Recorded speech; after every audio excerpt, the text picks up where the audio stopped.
A 5:15, a la sala municipal, hi havia el concert de cobla amb la Principal de la Bisbal i que aquest any celebra el seu 125è aniversari, amb la col·laboració de la soprano Helena Martinell i sota la direcció de Francesc Casú. La sala estava plena de gom a gom i en aquest concert es va poder escoltar per primera vegada la sardana en versió cantada, l'Estelada, composta per Antoni Masbou, escrita per Carles Casanovas i interpretada per la soprano. El seu compositor, Antoni Masbou, explica que va ser tot un repte compondre aquesta sardana. Jo vaig intentar que fos una sardana una mica a mida de tothom, dels sardanistes que l'han de ballar a la plaça i de la gent potser no tan sardanistes que l'han d'escoltar en els auditoris. És una mica complicat de trobar-ho i d'aquí una estona començarem a esbrinar si me'n vaig sortir o no.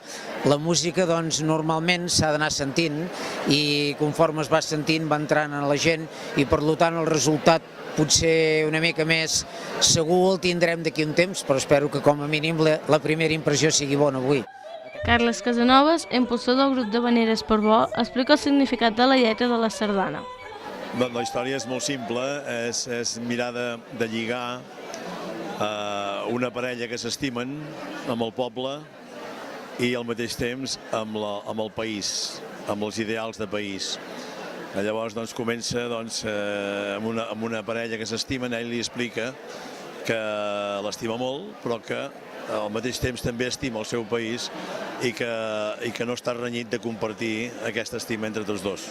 Evidentment, tota la trama passa a Arenys de Munt i en el tall fort de la sardana, que són els curts, que és on hi ha l'èpica de la música, parlem una mica del que són els cims d'Arenys de Munt, que la zona geogràfica que determina molt no només el poble geogràficament, sinó també una mica, suposo, el caràcter de la gent envers la riera i la manera de pensar.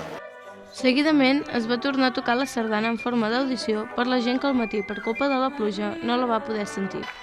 I es va acabar el concert amb la sardana Santa Espina, que va fer aixecar algun dels espectadors de la cadira.